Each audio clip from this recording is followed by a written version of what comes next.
What's up, guys? Welcome to my TED Talk. I'm Jaxon. I am a marketing specialist. I like to call myself a lead generation specialist. I got my background initially in content. I scaled my first channel to over 100,000 followers. At my peak, I was doing about 14 million views a month on my channel.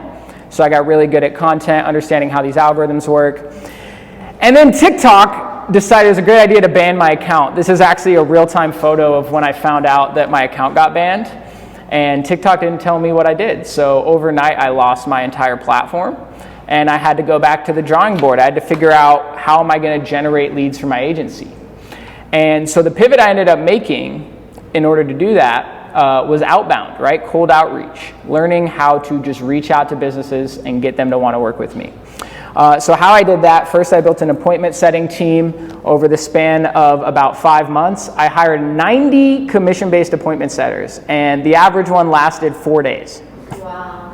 And so I realized at a certain point that strategy wasn't efficient, and I needed to find a different way to go about it. So that's when I started diving in the world of AI, and I basically figured out how to automate the whole process. One of the main ways that I was able to do that was actually with email. So this is one of the campaigns I ran between January and June, sent out over 202,000 personalized emails at scale, leveraging AI. So once I was able to make this pivot, I was able to find a way to book hundreds of calls, essentially on autopilot. And it really opened my eyes up to the world that we're moving into, right? Pretty much any space you're in, there's a way to automate it with AI. And when you can find a way to do it, it's like having an excavator while your competition has a spoon, right? And so today I'm going to be talking about what I learned from this process of sending over 1.5 million outreach messages, how you can apply it to your business so you can get more business, right? So when we look at the pillars of outbound, there's really 4 main things that go into it, right? First, we have to identify who are we really going after and what is the value proposition that's going to get their attention, right? Then once we've identified that, we need to figure out, how do we get these people's information? How do we develop that lead list in whatever space we're in? Obviously, it's going to be different depending on your market. Then there's the actual system we build, right? Depending on your lead list and the market, there's going to be different platforms that are better for different situations. So we need to figure out how to build that infrastructure and ideally automate it with AI.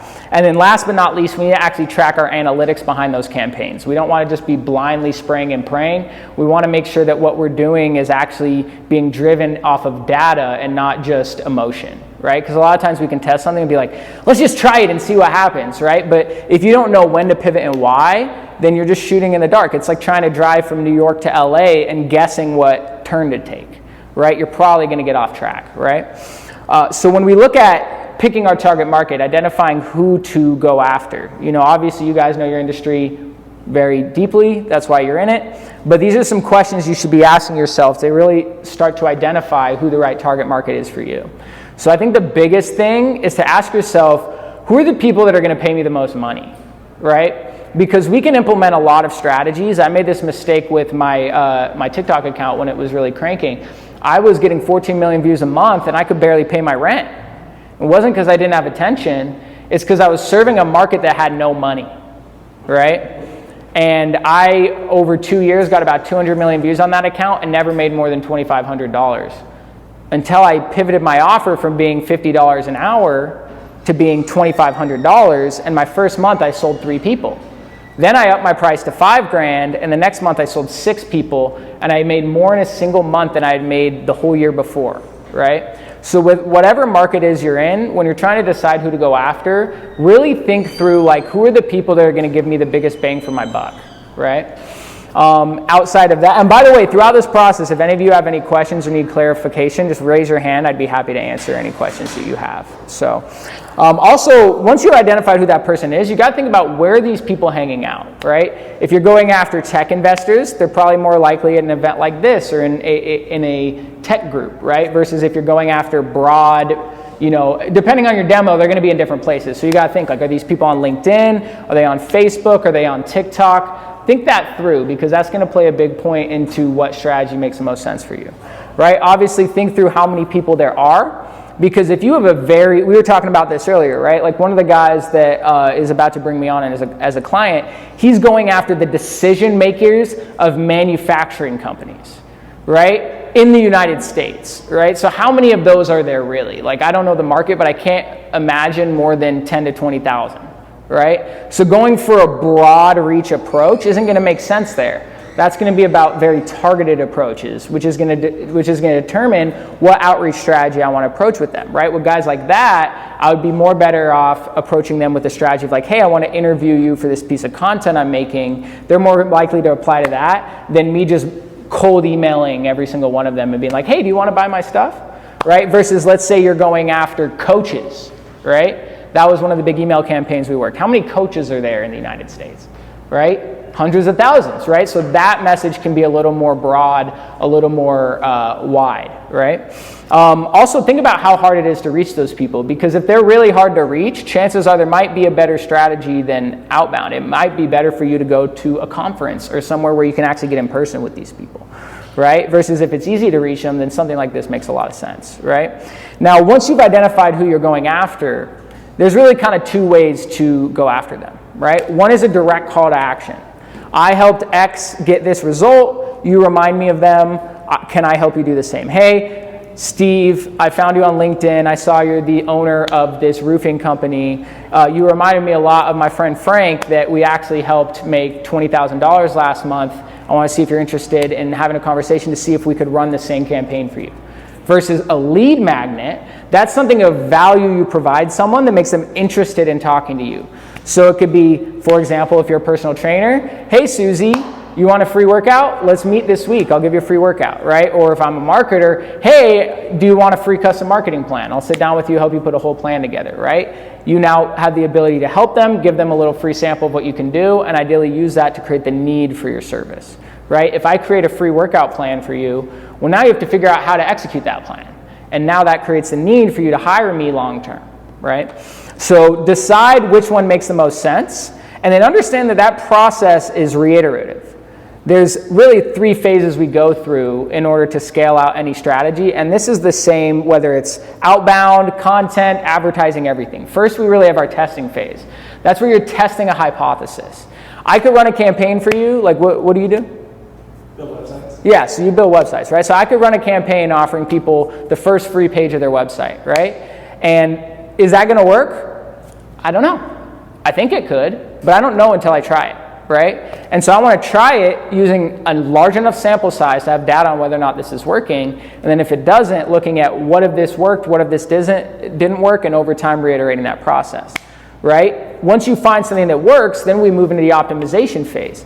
How could I improve my no-show rate? How can I improve the amount that a client's worth? How can I optimize how quickly I get back to them? Look for ways to improve the results on that strategy.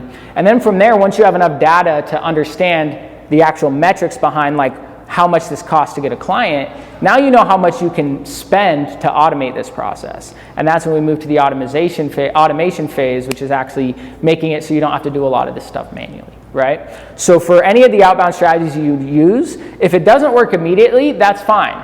It's about testing, looking at the data, and adjusting over time, and that's what a lot of the AI tools I'm going to show you today will allow you to do much quicker, right? Because it's very difficult to do this stuff manually, right?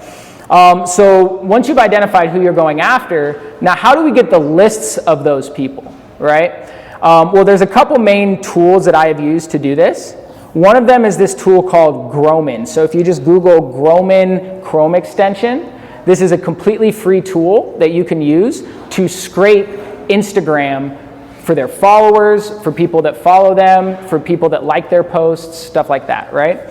So this tool is free. Just if you do it, make sure that you're using a VPN, and make sure that you're using an Instagram account that you're comfortable losing, because it's technically against their terms of service. Nothing's going to happen if you do it, but to give you an example, this is one of the lists I was able to build from scraping coaches' followers, right? So I'm able to get their username, how many followers they have, is their account verified, how many posts they have, their biography. I can get a bunch of very awesome data about these people, including their emails, their phone numbers, where they live, and this tool is completely free. right? So this is one of the main tools I use with my team, so they didn't have to go find people to go after. I would just provide them an Excel spreadsheet and be like, hey, here's 500 of our target market, go target them. So this is a tool I really recommend. It's free. Just Google Chrome extension. That one's really cool. Now this one costs about $150 a month, but this tool is amazing. It's called igleads.io. And by the way, at the end, if any of you guys want access to these tools, I'll provide my info. I'll send you an affiliate link where you can get a discount on them. But what's cool about this tool is it has a bunch of different scrapers, right? So it can scrape Facebook for leads, it can scrape Instagram for leads, it can scrape LinkedIn groups, TikTok, Twitter. One of the ones that has that's really cool is it can actually scrape domains, right? So let's say there's a specific company you wanted to target and you wanted access to all the emails under that domain. I could scrape that domain and get every single person's email. So if you know, okay, I'm trying to get to logisticsllc.com and I'm trying to get Max's info, well, if you run that scrape and you see Max at logisticsllc.com, well, boom, now you got his info, now you can reach out to him. This tool is a little more pricey. I believe it's around $150 a month, but super, super worth it if you're doing any large form of marketing. Also, one of the side things that you can use this data for is for running your ads. So when we're running advertising on Google or Facebook, we can create what's called a lookalike audience. So when Facebook is trying to decide who to show your ad to, you could be like, hey, here's a list of 10,000 people that are my target market, and it'll use all that data to find everyone on Facebook that the top 1% of people on Facebook that have the most in common with those people. That way it doesn't have to waste money on people that aren't a good fit, right? So this can actually improve the results on the other forms of marketing you do as well. Any questions on the tools I've covered so far? What's that one called? This one's called igleads.io. Yeah, and at the end I'll send you guys some links to these as well, so I can give you guys a link to them. Now the third tool I have on here is called Apollo. So this is the main one we use for email. What I like about this tool is it verifies the emails for you. So one of the things you want to make sure with all your data is if you're doing any sort of email marketing is that you're reaching out to real verified email addresses. Because if not, you're going to end up burning a lot of your domains and wasting a lot of your time on people that aren't real and hurting your actual legitimacy with these platforms, right? So with this tool, I'll show you an example of one of the lists I built for this one. It gives us some really awesome data, right? So what's cool about Apollo is not only does it give us their contact info, but it'll give us how many employees they have, what seniority level, are they C-suite, are they a founder, are they entry level? It'll give us, have they had funding recently? What's their personal LinkedIn? What's their website? What's their phone number? What's estimated annual revenue of the business? Right? Has it been funded recently? Like, it gives us a lot of very specific data. This is part of the reasons why our email campaigns were so successful, is because we're not just sending personalized outreach messages, but we're using a lot of very specific data to send those messages, right? And so we could reach out to, let's say, I'll just use a random example here, ProFit Solutions, right? So I could send an email and be like, hey, Tim, I see you're the CEO of ProFit Solutions. I was checking out your website, fitnessbusinessaccelerator.com, and I know you guys aren't like a 20-person employee company or whatever, but based on where you're at, you remind me a lot of this other guy, Frank, we worked with, right? Like something like that, that doesn't sound like it's automated. It's very personalized, which is also one of the biggest factors outside of the quality of your lead that determines how well your outbound works. It's how personalized you can make the message, right? So when we're able to use these lead scrapers to get very specific data, it allows us to make very specific outreach messages for these people, right? So highly recommend Apollo. I have a guy that I hired off Fiverr that has like a premium account, so I can get anyone that wants to use Apollo specifically, I can get you a good discount on those leads versus you having to pay for a full subscription. But super, super amazing tool for actually generating good business. Now, when we're looking at, after generating these leads, it's also very important that you clean and scrub your data, right? Because you can have a list, but if that list isn't your actual target market, a lot of times you can end up wasting a lot of your messages with people that aren't a good fit, right? So there's a couple different ways you can do this. One is just manually filtering your data, right? So for example, if I pull up this Apollo list here, what you'll see is I believe on this one, I could be wrong. Oh no, so I just filter up here, and let's say like I only wanted to go after, you know, C-suite level people, or actually this is a different list, but let's say I only wanted to go after people with a verified account. So I could come in here, clear, just click people that are verified, and now it's gonna be a list of just the people on my whole list that have a verified account, right? So using filters manually are great with Excel, or if you want to automate more complex filtration, this is where I actually built personally for my business a ChatGPT prompt. So what I did is I came in and I built a custom document with all the information I could on exactly who my target market was. Right? So I said, look for these keywords. I provided lists of keywords for them to target. Like, hey, if they have this keyword, that means they're my market. If they have this keyword, that means they're not my market. If they have any of these languages, don't include that. Like, I got very specific on all this different information. I gave contextual, like, hey, if it has this keyword, but it's in this context, don't use it. So something like this took a while to build, but now all I have to do is take that list, upload it into ChatGPT with this prompt, and then it will manually filter the whole list for me instead of having to do this myself, right? So this is something you can do to filter the list as well. And then the last thing I included on here was just make sure that you're verifying any emails, right? If the emails aren't verified, you're gonna end up wasting a lot of your outreach on people that aren't actually a lead, right? Any questions on the filtering? Pretty straightforward. Cool. How do I make this full screen again? I don't know, it doesn't matter. So now you've identified who you're going after. You have a list of the people you want to target. It's a filtered list. Now, where do we reach out to them and how do we do that? So there's really 3 ways to do cold outreach, right? You have cold calling, you have cold emailing, you have cold DMing.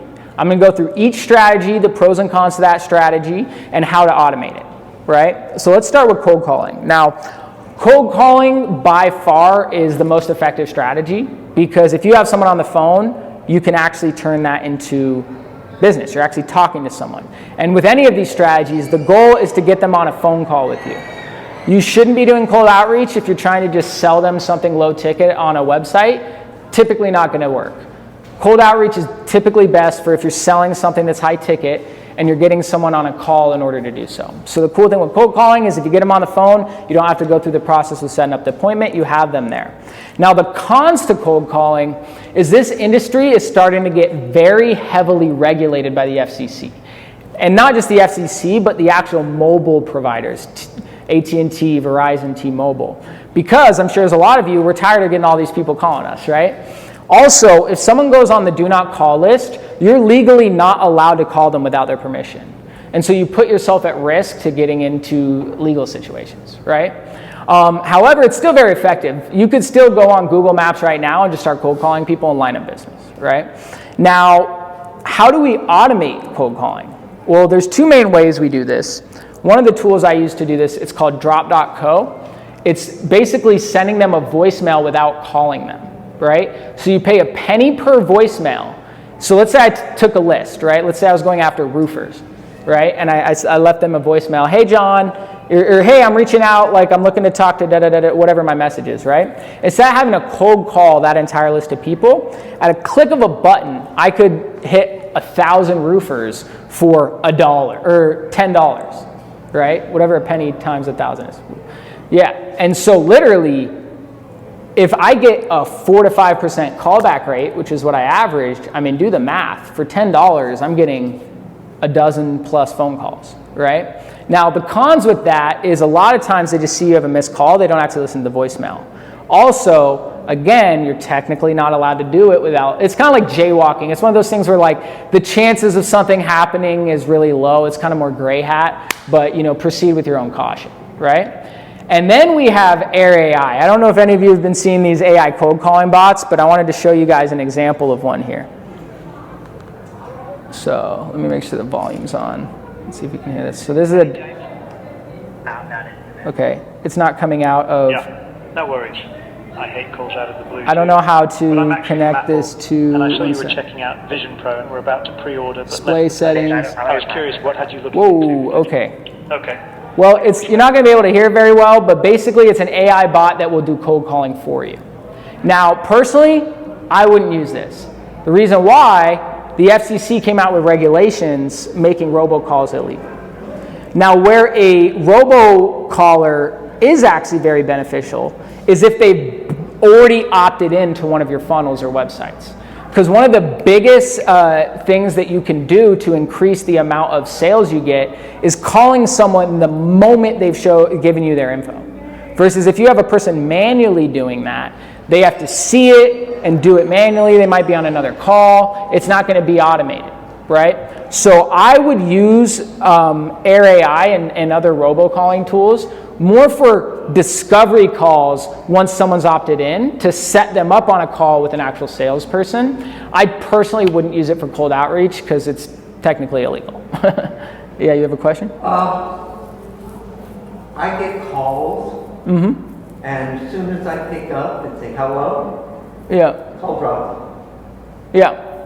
Which one? What's causing that? Well, you say hello and then they hang up? That's a good question. I get those too. I have a theory that it's people using softwares to see if your number is still active. That's my guess.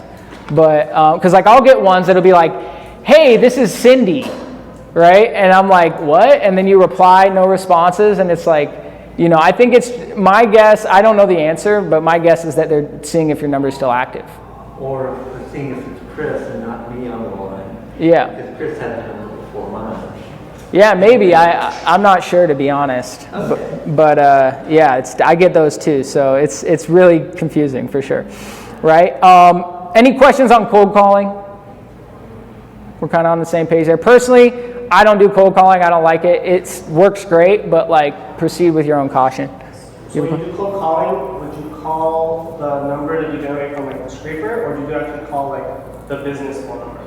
Well, that is the number from the scraper, the business phone number. It's not their personal cell phone. It's both. We can get both. It's really just who you're going after, right? And is that information public, right? Now, one thing I didn't mention in the scrapers, I forgot to add in here, is there's also data brokers, right? So when you opt into certain websites and you click agree to the terms of service, you're basically agreeing for them to sell your data.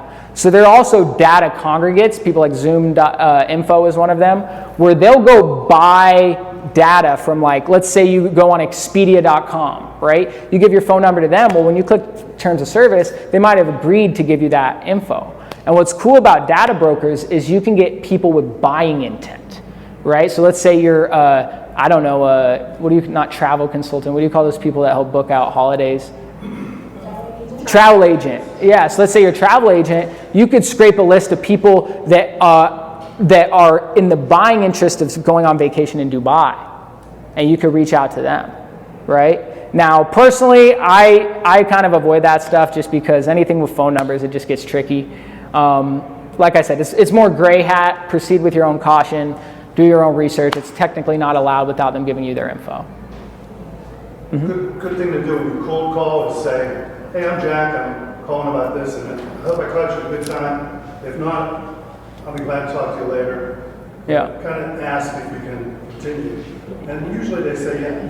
Yeah, one thing you can do too with cold calling is act with like a confused tone. Because the moment they're like, hi, this is Jackson, I'm hanging up. But if you're like, hey, like you act more confused, like they're more likely to stick on and you have a chance to get their attention better. So that's a little tip you can use there as well. Now, cold emailing by far, in my opinion, is the best cold outreach strategy.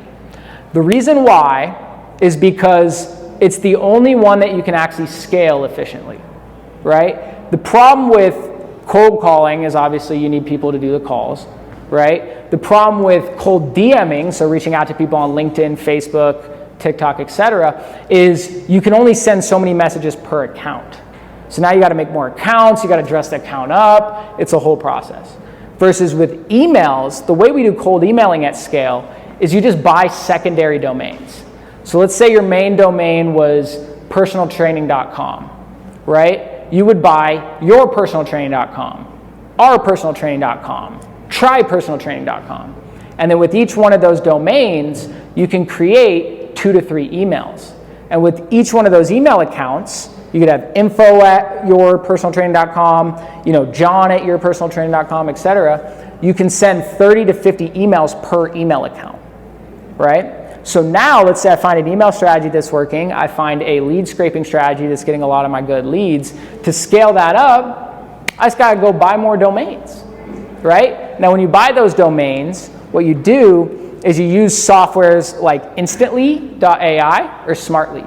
These softwares are where you do the first step, which is what we call warming up a domain. So if I bought a domain and I immediately start sending 100 emails a day from that email, that's gonna flag on Google and Microsoft pretty much immediately, right? And so what we have to do is we have to get these algorithms to see there's a lot of activity going on in this account. So the way we do that is through a process called warming your domain. So basically what that means is other people that are using the software and you're using the software starts sending emails back and forth between the two of you, having conversations with each other, saving those emails, favoriting those emails, stuff like that. And so now when Google looks at the activity around your account, they go, wow, this is a very active email account. 50 emails a day from this account is very normal. So when you get a new domain, you have to go through typically about a 2-week warm-up process. And now Google can go, okay, wow, this is a very active domain. This is normal activity, right? Now, one caveat I will give with email that's really started to shift over the last quarter is that Microsoft and Google are really cracking down. And so if you're gonna run any sort of email campaign, ideally you need someone whose full-time job is to do it, because they have to constantly be monitoring deliverability rates. You have to make sure that you're not just spamming random stuff. Like, it needs to be very personalized outreach messages, so you're not getting a lot of people that mark you as spam. Because the moment you get over like, I can't remember, it's like 1% or like 0.1, I can't remember the exact metric, you burn that domain, and then now you got to warm up a new one. Now, luckily, domains are like $10, right? So even if you're burning through domains, as long as you have a good strategy and you have a high ticket offer, it's still very profitable, and in my opinion, the best outreach strategy.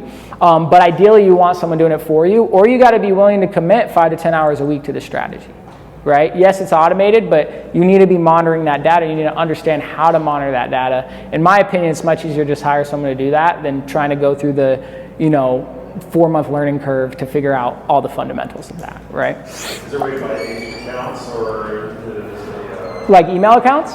Yeah, I'm sure there's ways to do that. The only problem is you want the domain to be, you want it to be relevant to your brand. So what we do is, like, let's say my main domain was personal training, and I buy Try Personal Training. If someone were to type in trypersonaltraining.com, it hyperlinks back to my main one. So I have all those domains under like GoDaddy, and then I have them all sending back to my main one. And then never use your main domain for outreach, because if that gets banned, how are you gonna have any sort of customer support? You're not, right? So, I would avoid that. I'm sure there's ways to do it, but it doesn't really make sense, to be honest. Unless you have something that's very ambiguous and it just happens to be relevant, right? Two questions. Once you warm one domain and it stays like inactive for a few months, like there haven't been any campaigns running on it, do you need to go through that warm-up process again, or once it's warming? That's a good question. At the end of the day, it's understanding that these algorithms are looking for irregular activity, right? So if you do anything that the algorithm would deem as irregular, then you put yourself at risk for it basically going straight into the spam folder, essentially. So if you want to be more conservative, it'd probably be a smart move. Is it a guaranteed thing? It's not binary, right? It's more about just like, how can we give it the best data we can to increase our probability? So that'd probably be smart, at least for a couple of days, right? To warm it up. But, I've never actually turned it off for a couple of months and then stopped, so. Do you know what a magic number is, as far as like, I haven't done a lot of email marketing, but from what I remember, there was like a daily limit. Yeah, you don't want to send over 50, and honestly, I'd say now you don't want to send over 30, right? Okay. So email marketing was our main strategy, and it still works great. It's still one of the services we offer as an agency, but Microsoft and other platforms are cracking down on it. And so you need to make sure whoever's running it is being, either you just have the budget to burn through domains, right? Or, you're just mindful of your metrics, right? It's still a great strategy, still in my opinion, very cost effective. Like, our cost per acquisition on our 8K offer was about $450 with email. Like, great, right? Versus with ads, it was closer to 2,000, right? So even if that goes down by a third, as you know, even if it's a third as effective, it's still a really good cost per acquisition. So that's what I'd say. Does that answer your question? Yeah, cool. Any other questions on the email? Yeah, if it's getting sent to spam, you just... Deliverability rates. So they have metrics in the back end that tell you how many got sent, what your average reply rate was, the average positive reply rate, and stuff like that. So you can see in the metrics, if it's actually working or not. And it'll also give you a health score of the domain. And I believe the software even has ways to set it up where, like, hey, if it reaches a certain threshold, stop running it, right? The softwares are getting pretty intuitive at it, right? So you can tell this when they at least open it? Yeah, it'll tell if they opened it, if they replied, it'll tell you if it's a positive reply. You can even set up AI automations where if they reply with this, automatically reply with this. So that's a big part of what our agency does is we'll come in and we run campaigns, and yes, we still have appointment setters going in and manually replying to stuff, but that's only if they didn't have one of the 10 responses we know they're probably gonna have. Right? Because if I ask a specific question in my email, I'm going to get one of a couple responses. And so if I proactively have the answers to those responses, the AI can intuitively go in and reply on autopilot for me. That's how we're able to automate a lot of this process. That's how I was able to book hundreds of calls from over 250,000 emails, right? We're not manually going in there and talking to 250,000 people. The AI is doing 95% of that work, and then we just have a human there to oversee anything that's an outlier. Does that answer your question? Yeah. Mm-hmm. Are you saying 30 emails? Are you saying 30 emails to one email address or 30 emails total to all addresses? One email address is sending out 30 cold outreach messages a day to 30 different email addresses. This is a cold outreach strategy, right? So if you're trying to send 1,000 outreaches a day and you're sending 50 per account, you're going to need 20 emails to do so. And then we upload these lists of our prospects, and then we're prospecting 1,000 people a day on autopilot. Does that answer your question? I'm just curious how Yeah. it's like with certain emails, I want to get 5 emails from them every day. Yeah, so we're not hitting the same person every day, right? If they don't reply to us, we'll have a 2 to 3 step follow-up sequence. So hey, if they don't reply in 48 hours, send them this. If they don't reply in 48 hours, send them this. And those 2 extra follow-ups sometimes could triple our results, right? Like our reply rates on follow-up messages are actually typically as good, if not higher, than the initial message, right? But if we've hit them 3 times, it's like you only have someone you can send a day. Why am I wasting it on someone that's not even replying, right? We want to move on to the next guy. But what I'll do is I'll have segments, right? So hey, first we'll hit them on email. If they don't reply, take all the people after 3 follow-ups that didn't reply. Now let's hit them on LinkedIn. If they don't reply on LinkedIn, then we'll hit them on Instagram. If we don't hit them on Instagram, we'll hit them on Facebook. And that's one of the biggest things that will improve your results with outbound is it's not just about quantity of outreaches, but it's about quantity of touch points, right? And the more we can automate this across multiple platforms, the higher your probability is of getting in touch with the decision maker. Because I don't know about you guys, like we all have different platforms. Some people here, you check your email every morning, right? People like me, my inbox probably is 25,000 emails. I only check that if I am expecting an email from someone and then I type their name in the search bar, right? Versus if you message me on Instagram, I'm replying instantly, right? So a lot of times it's not just about which strategy to do, but how can we implement a comprehensive strategy across multiple platforms? Actually, on that topic, I'll show you guys something here real quick that I did there. Let me see if I can find it here real quick. You might get, oh shoot, did I unplug? I didn't mean to do that. One sec. It's not loading. Okay, it says I'm offline right now. I'll do that later. But I have a chart of like hit them from email. I'll show you guys later, but I broke down how to do this across every single platform. And you can have a comprehensive process where you're hitting and automating every single touch point, not just a single one. So if we have some time at the end, I'll pull that up. I don't want to deal with finding that right now. Any other questions on email before I move on? Just a quick one. When you do cold emailing, do you do like a branded email or do you do like just a generic like text to make it look like a signature? Yeah. Yeah, so if you actually, that's one thing you can do to improve your conversion rate is add in a profile picture and a signature and stuff like that. It just gets tricky, right? Because if you in your branded email you have a secondary domain, that can get a little confusing. But you can do little things like throwing a profile picture in your icon and stuff like that improve that. And I believe there's ways to actually automate adding your signature in the back end. So basically what happens is it puts everything into a unibox, right? So you're not like manually going in and like replying on each separate email. The software has combined that all into a single inbox. And then I believe there's ways when you launch the campaign to add in a signature at the bottom of every single one. Yeah.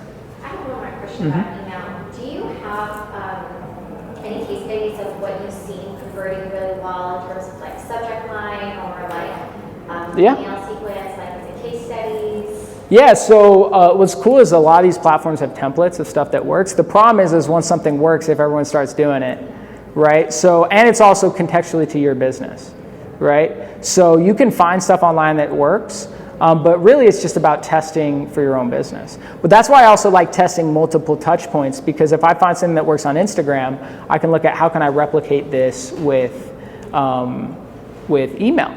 Now, one thing I will say is by far the best strategy I found, I talked about it last month, is inviting people to be on a podcast, right? Yeah, everyone loves the ego boost about talking about themselves and how amazing they are. And what's crazy is, we were averaging about one sale every 3,000 messages with just a direct call to action. But with one of the studios I'm working in town, we're getting a book call one every 15 messages using a podcast as a lead magnet, right? So if you have a specific market that you're looking to target, you can simply start a podcast on that target market and just be like, hey, insert name, I found you from insert LinkedIn profile. I was checking you out and I was really impressed. I have a podcast about insert demographic. I was wondering if you're interested in having a quick 30 to 45 minute conversation. I wanted to promote you to my network. You do something like that, like, someone wants you on their podcast, like, you're like, all right, I'll go on, right? It gives you that ego boost, right? So by far, if you're going to test anything, that is the ultimate arbitrage for me right now that I've seen just absolutely destroying. Well, what if you don't have like a huge following for your podcast? So there's a couple ways to go about that. One is it doesn't even matter. That's the first thing I'll say, right? Like obviously your conversion rate is going to be lower than if you have a big one. What a lot of people do is they just artificially boost it.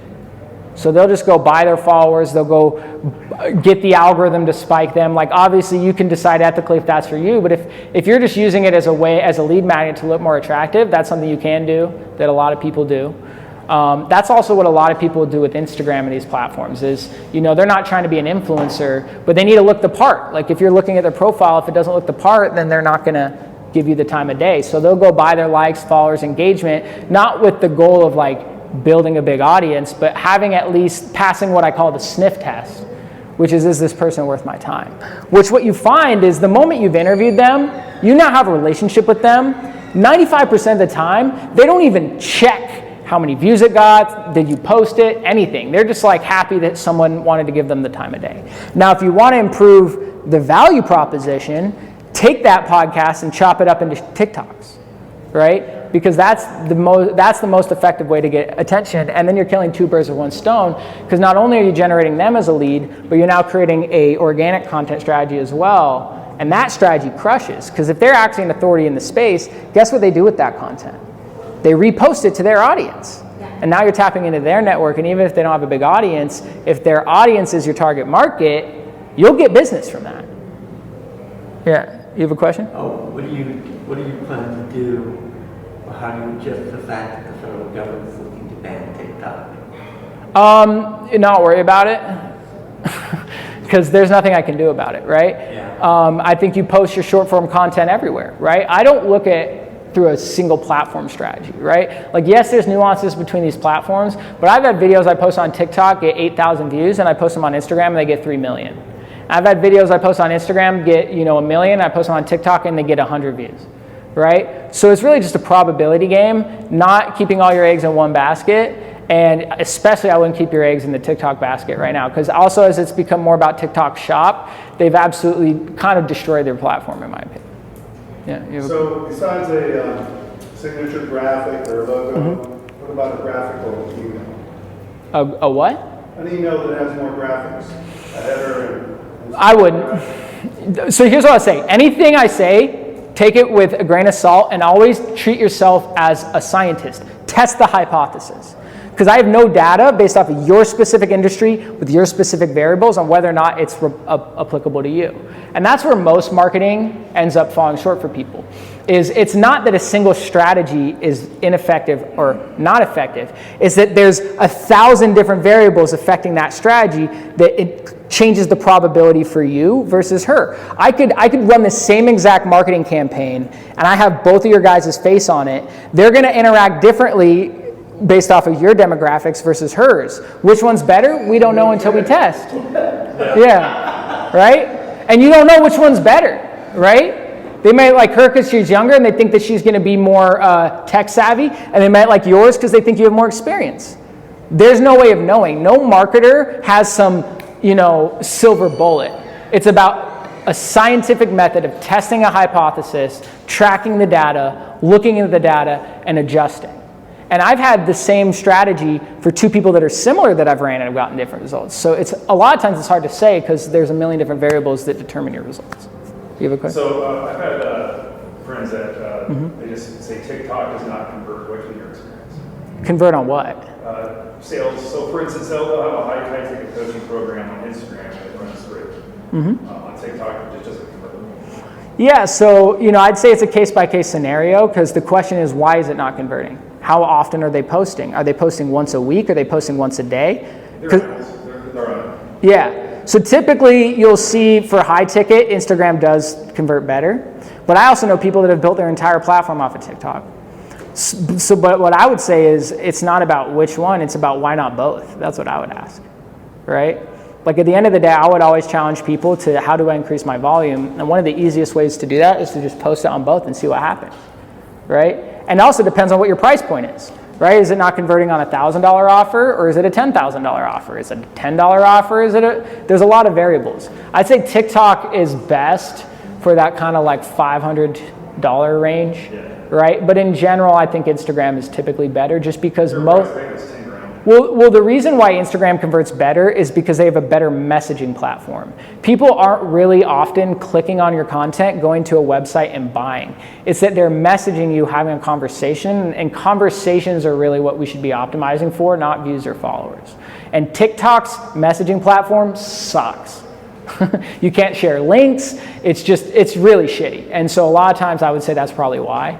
Because a lot of people don't even know you can message someone on TikTok, or the messaging settings are much more strict on TikTok. So that typically is why you see it convert less. Yeah. What's up? You were talking about emails.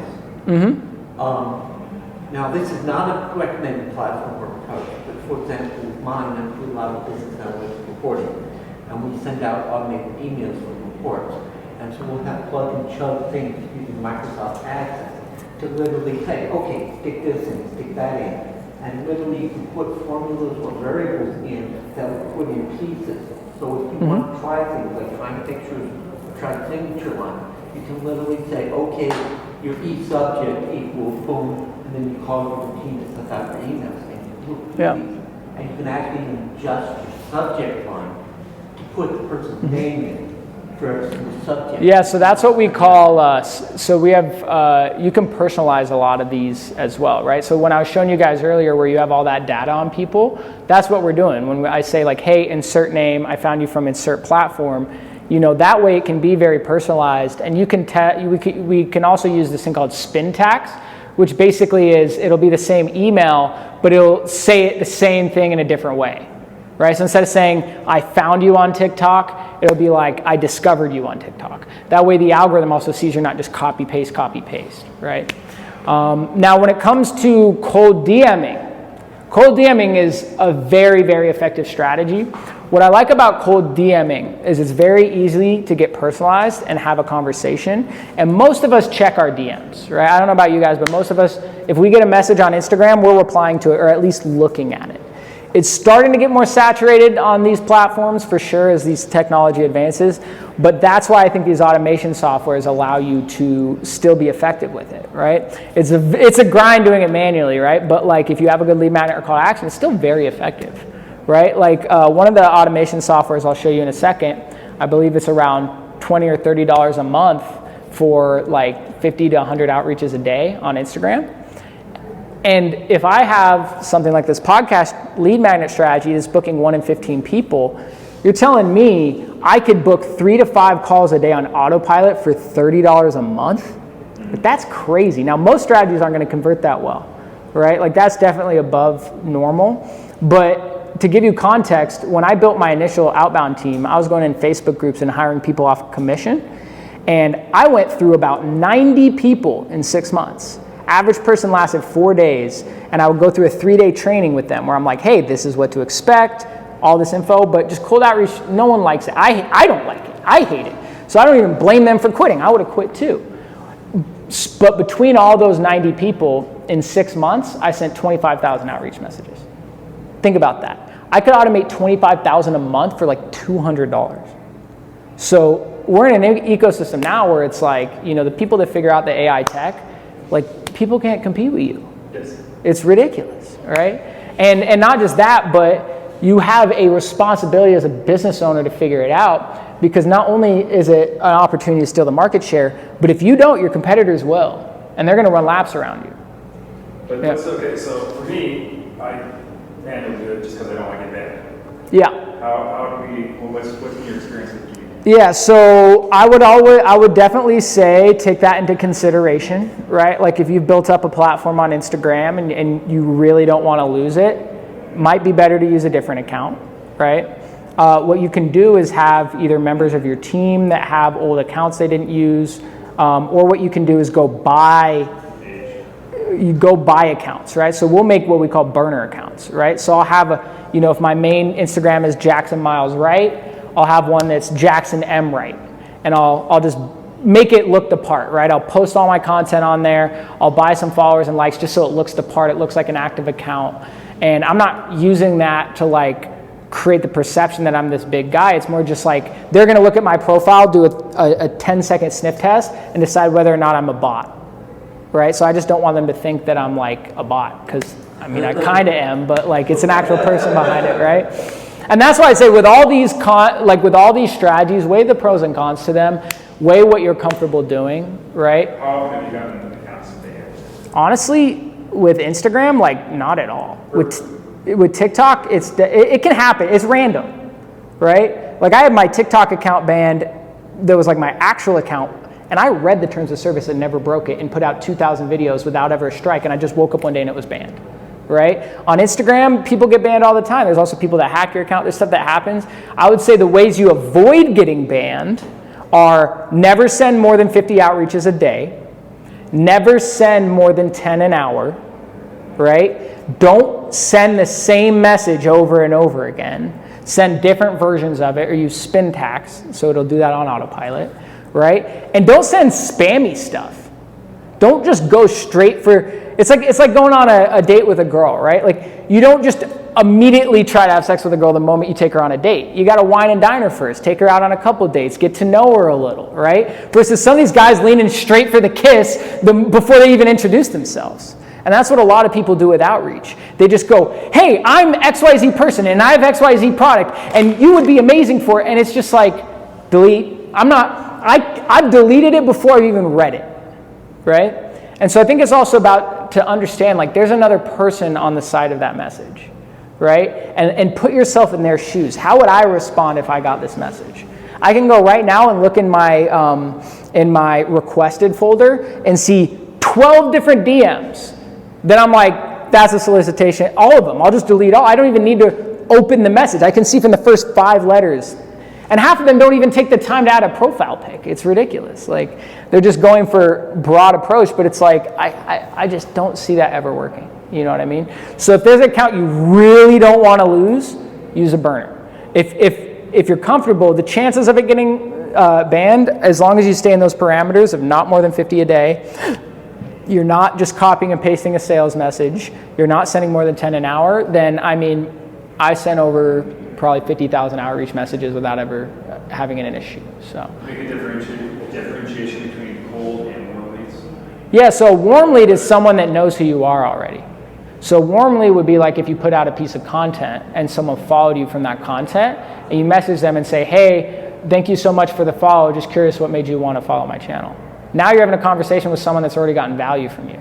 Versus cold is, who the hell is this person talking to me, right? So warm outreach is actually a very good strategy. So coming back to what I was talking about with the podcasting, this is where you can play that in. So let's say you're using the podcasting as a lead magnet. You have an hour-long conversation. You have 10 TikToks from that. You post those videos on your Instagram, your TikTok, your YouTube, etc. Now if you're on your Instagram, right, go sweep all the people that followed you and liked that video and commented on that video and use that as an excuse to start a conversation with them. I would do that every day before launching your cold campaigns because it's all a probability game. What's going to have the highest probability of success? The warmer the lead is and the more personalized the outreach message is. Or if you're saying, hey Cindy, I saw you followed me yesterday, that's pretty personalized, right? That's not something where they're like, who is this person and why are they messaging me? Right? So the probability of them engaging with you is much higher. And I would always start with that strategy every day before doing any cold outreach with your strategy. But the cool thing is when you set up these softwares, it's like just part of your daily routine. I just wake up in the morning, I sweep all my engagement, and then any messages that is, I minus that from the 50 count for the day. So if 20 people engaged with me yesterday and I messaged 20 people, cool, I'm gonna launch a software for the other 30. I'm just gonna send 10 an hour for the next 3 hours. So when we're looking at each platform, these are generally the limits of what you can send. I wouldn't recommend going and hitting the 50 mark completely. What's up, bro? I would stick probably closer to the 30 until you've ran that account for a couple weeks, right? But 50 is really the max. 50 a day and 10 an hour. That's what I would do for Facebook. Facebook, I would probably stay closer to 30. I've had issues getting closer to that 50 mark. And then LinkedIn, you can only do, I believe it's like 10 outbound requests a day unless you have like Navigator Pro or whatever, and then you can do closer to like 100 to 250 depending on what subscription you have. But this is why, like I said, this is why I love email, because it's so much easier to just buy more domains and have to make all these accounts. But in my opinion, you should have all of these running. I have a LinkedIn software running while my Instagram software is running while my email software running. And I have a comprehensive strategy between all three of them, right? And you could even have one of your strategies on, let's say, Instagram being like, hey, Susie, I don't know if you saw my email I sent you yesterday. You can incorporate these strategies together as well and have a very comprehensive approach. So this tool right here I want to show you guys, this is one of the tools I've used to automate Instagram. So I'll show you right here. So if we use the Groman tool I was showing you guys earlier that scrapes the followers of people on Instagram, that's how we get the Instagram followers. You take that tool and you either manually filter it or you run it through ChatGPT like I was showing you with a prompt that I created, right? And then from there, here's an example of it in action. Of course I'm offline, right? So you really like, because I've been evaluating that one, but haven't pulled the trigger. You really like that one? Yeah, that one's really good. There's another one I use as well. I would give it a shot though. You should use my affiliate link though. Let's go. Okay, I gotta connect to my phone real quick, 1 sec. It's gonna make me get on the hotspot. Does anyone know what the Wi-Fi is here? I don't know why it like logged me out. Artifice guess maybe. Put me on the spot here. All right, let's try this. Yeah, you guys are gonna like this. This was a game changer for me, being able to automate YouTube. All right, I'm gonna just connect to my hotspot of it. Unless anyone knows what the Wi-Fi is.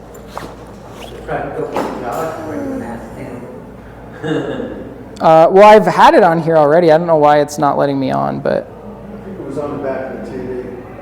It was on the back of the one? I think it was written on the back of the TV. Well, I just have a hotspot. I'll just make it easy on us. All right, here we go. We're good. I got it. Okay. We're good. Don't touch it. It's going to mess it up. All right. Moment of truth. All right, here we go. All right, so this software right here, here's an example of the IG Auto software in action. Click Start. Give it a few seconds to boot up. What it's going to do is take over another browser window, as you can see here.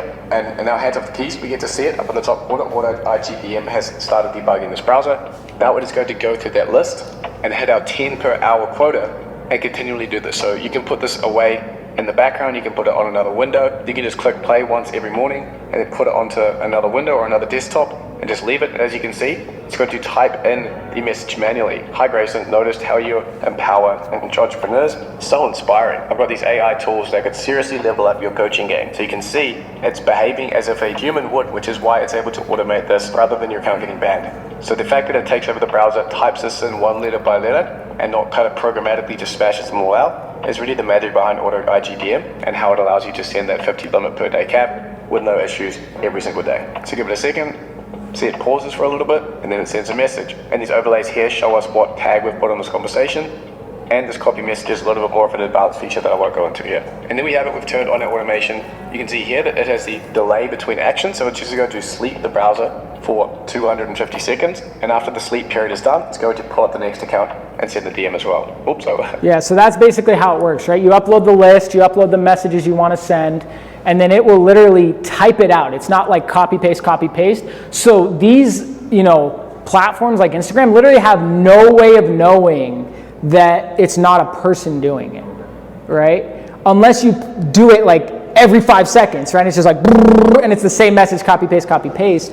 So that's how we get around these algorithms. Now they're all, there's auto delay. There's also ways to add in additional proxies. So one way you can get flagged by these algorithms is they see unusual activity from one IP address, right? So what we can do is we can put in multiple proxies and it will filter between proxies. So every time it reaches a certain quota, it uses a different IPN with a different account, IP address, whatever, I'm not the tech, you get what I'm saying, right? And that way it just literally can't be flagged, right? And so this strategy has been amazing. This literally for $30 to $100 a month replaced my entire outbound team, right? So now I don't need a hiring manager, I don't need to train these people, I don't have to worry about them not hitting their quota or lying about their numbers. It's all just done instantly. And then I can just have a single appointment setter come in and basically run this and handle all the replies versus having to have a dozen people like I did before, which is a whole nightmare to manage. Any questions on this software or how it works? Cool. Now the last step of all of this is going to come down to your tracking, right? So we identified who we're going after, how to get the leads, how to reach out to them on autopilot, how to automate the follow-ups with them on autopilot. Now, how do we make sure our campaign's working? Well, obviously, we need to track our metrics, right? So here's an example of a tracker that we used in our infrastructure, very basic, but we're just tracking, messages sent, responses. I put Loom sent there because we were sending Loom videos, which, by the way, that right there, if you're asking about what works, this strategy crushed for our funnel offer. So what we would do is reach out to people with a link tree, be like, hey, I saw you at a link tree. I noticed a couple issues with it. Is it okay if I send you a Loom video? Right? So I'm asking to send them a Loom video around an indicator in the data list that would identify there's someone I could help. And then literally they're like, yeah, sure, why not? And then now I'm sending them a personalized Loom video once they reply. So all my team had to do is go through and everyone that said yes, send 6 to 12 Loom videos a day. And then they would just be like, hey, I really appreciate that you guys did it this way. Because we would go on that Loom video and just provide a ton of value about their specific website. And they think we just did that manually. They don't realize we automated that process. Because it takes 5 minutes to send a Loom video. That's easy. The hard part is sending the 200 messages to get the person that says yes.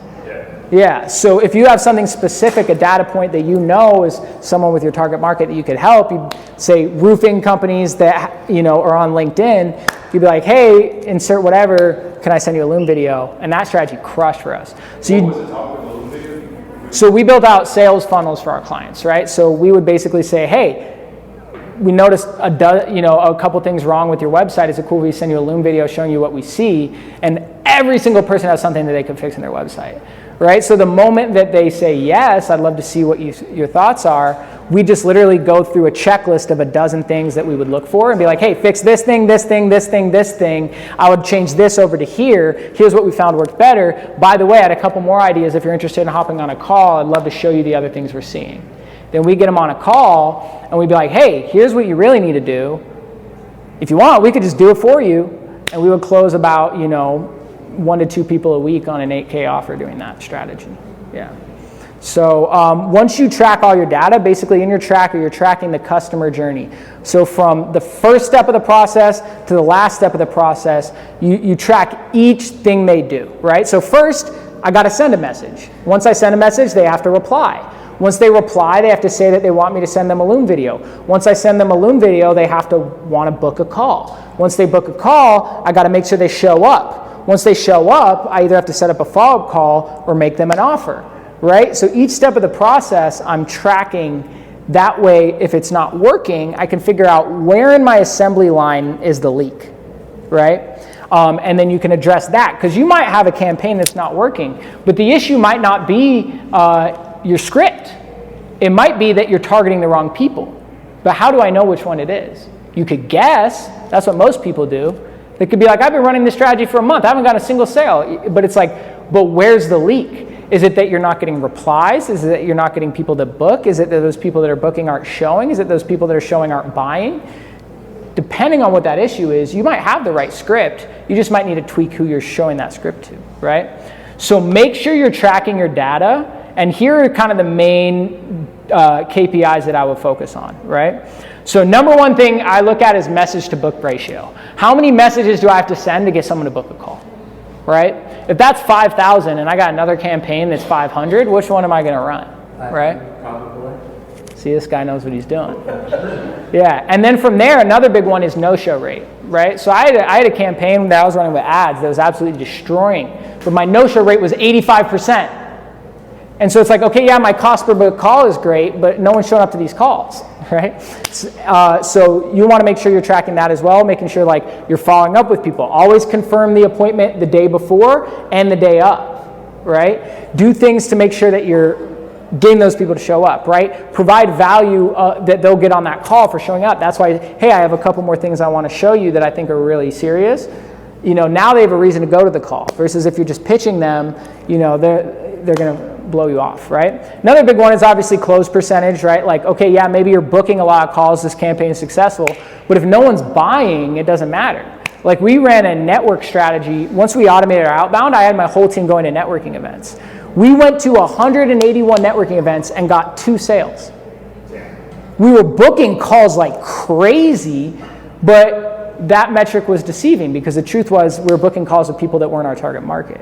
So even though all of them wanted to talk to us, it was a waste of our time running that play, right? So a lot of times you could have the data that you're chasing, but if you don't have the closing, and if you don't have all the data that you're chasing, it's actually misrepresentation of what you're actually trying to accomplish, right? And then last but not least is just message to profit ratio, right? How much am I actually making per message?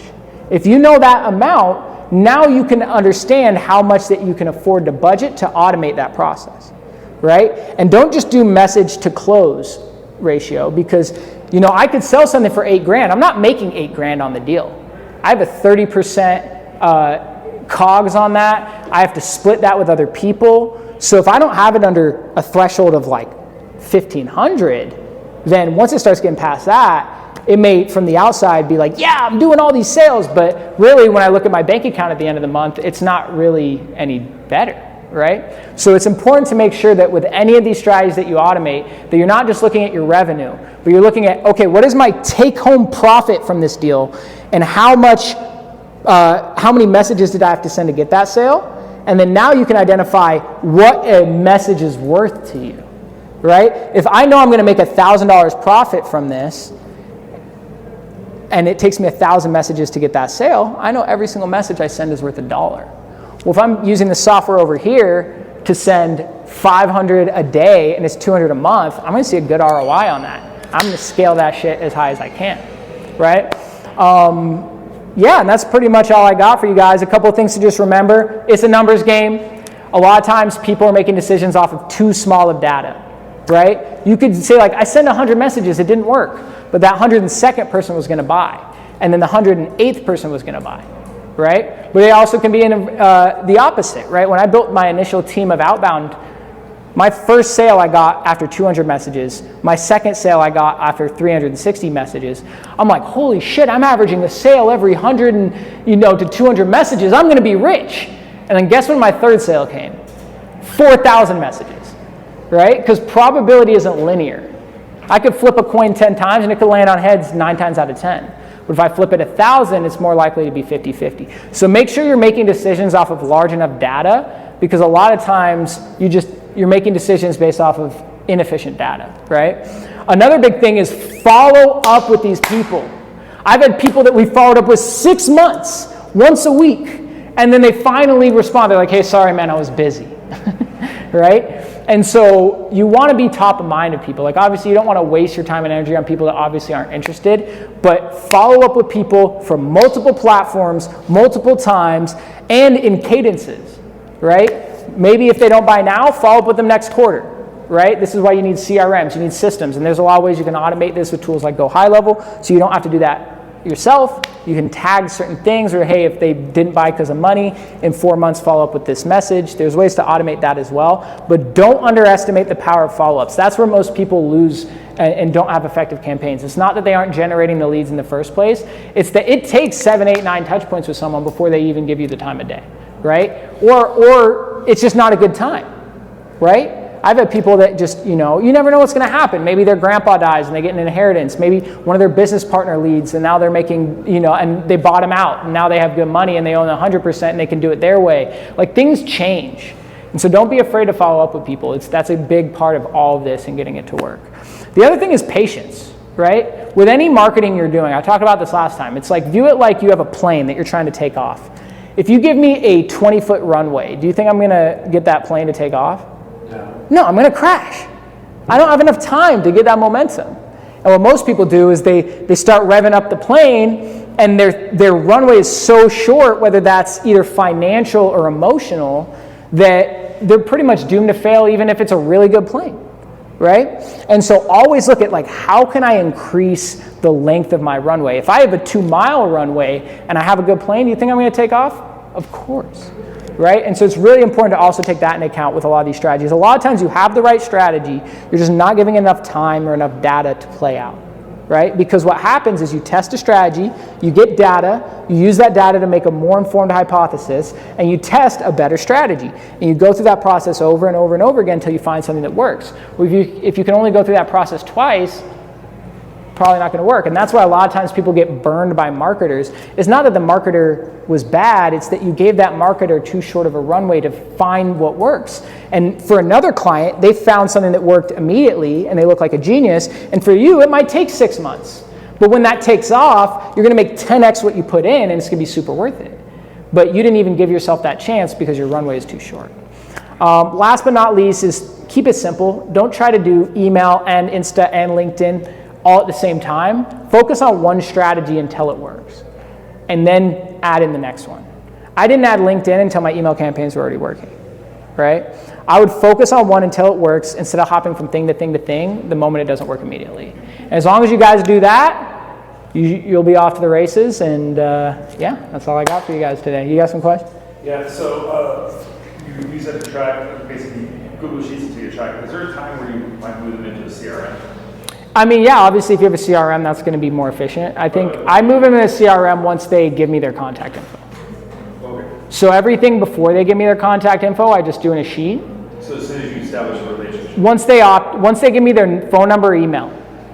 So I'll have a funnel that I push them to, right? So like we run our funnel has an opt-in page. If they reply to my email and it gives us their info in that funnel when they reply to the email and opt in to book a call, that automatically goes into my CRM. But if I'm still just trying to get a reply from them, it's not really worth it for your CRM because you're going to bog up all your data. And now 90% of your lead flow in your CRM are people that aren't even interested in talking to you. And so also like once they do kind of engage and opt in, we use Air AI to set up the... I don't personally use Air AI, so I can't speak on the tool itself. That's just what you can use to automate. I use Go High Level, and I automate text and email. So this is what we do with our agency. We build out funnels for clients. So before they book a call, we have them give us their name, email, phone number, and that triggers a text that they get immediately while they're still on our website. Hey, Frank, I see you're on our website. You interested in getting help with your coaching business? Very like conversational. And then if he doesn't reply to that text or book a call, it follows up with him every 24 hours until you get a response, or until it reaches a certain threshold where then we'll spread out the cadence to every 2 weeks or every month. But we could have that cadence be 3 years if we wanted. And it'll go until they either opt out or book a call. Then once they book a call, it starts a new automation sequence based off of wherever they're at in the customer journey. So, any other questions? Thanks. All right, thanks guys.